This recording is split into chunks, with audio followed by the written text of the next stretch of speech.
Overpaying for anything sucks, especially socks, so why pay $45 for a single pair of grip socks when you can spend less than half? Pure Grip Socks Pro feature our best materials for optimal fit, moisture wicking, and performance at a fair price, just $16.99 a pair at puregripsocks.com.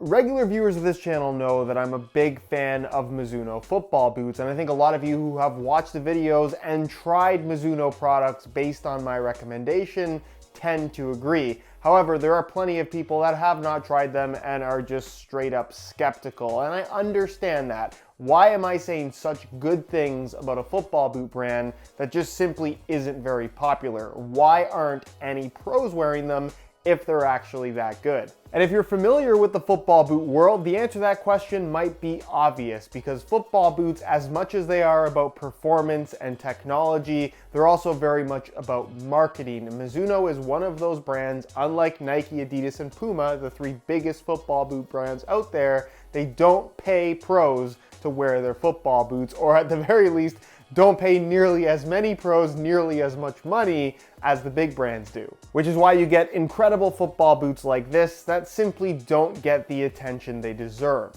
However, if you're a boot spotter or you just follow me on Instagram, you would have seen that Sergio Ramos is now training in Mizuno football boots. Specifically the Rebula Cup, a football boot that features a combination of kangaroo leather, memory foam, as well as synthetic through the midfoot, featuring a sole plate that is extremely underrated and has one of the best underfoot feels out of everything currently available. They're probably not my favorite Mizuno football boots, I'll be honest with you, but they're really good nonetheless, and a football boot that, again, does not get the attention it deserves. And I'm not here to comment on Ramos as a player. He's obviously one of those guys that you either love or hate. The accomplishments are pretty undeniable. And I know there's plenty of people that are going to say he's past it, he's older now, he hasn't even made his PSG debut, although that's rumored to be very soon. But when in the world of football boots, he's been very influential for one brand and one brand only, that brand being Nike. Definitely not on the same level, but it's another notable player following Neymar, leaving Nike and going to another brand. The question is,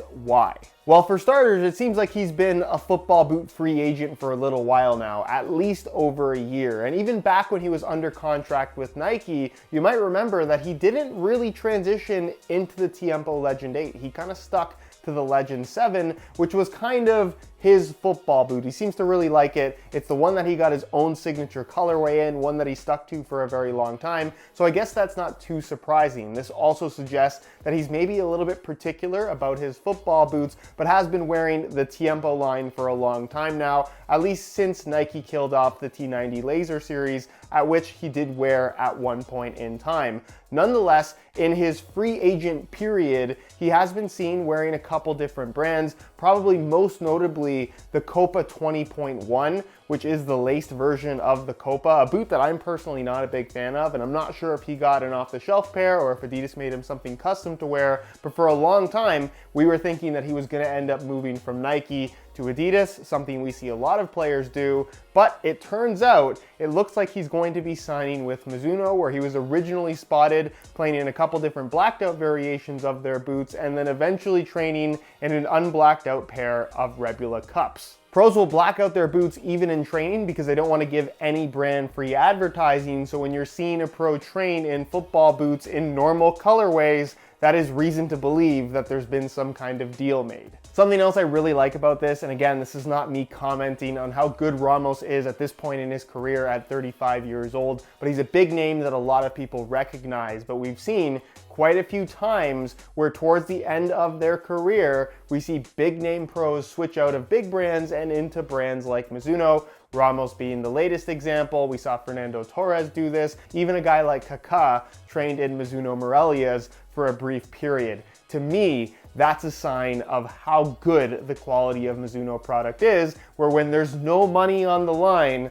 this is the football boot that they pick. And I probably shouldn't even talk about this, but having had talked to some of the insiders within the Mizuno brand, if you want to call it that, much more so than I have with insiders within the bigger brands, I know Mizuno doesn't have a big budget for endorsing pro athletes. So to draw a guy like Sergio Ramos, I know it wasn't as much about money and probably a little bit more so about the quality of the product. And that's something that, as a football boot enthusiast, somebody that regularly watches this channel, I think it's just a really cool thing to see. And that's pretty much it for this one. I think it's just a cool thing to see and a little bit surprising from Nike, given that they have lost so many people up until this point. And you would think a guy like Sergio Ramos, who's been within the brand for such a long time, is a guy that they would want to keep on as kind of like a legacy endorsement player, if that makes any sense. They've done similar things with guys like Ronaldinho, and I'm not saying that Sergio Ramos is necessarily on the same level,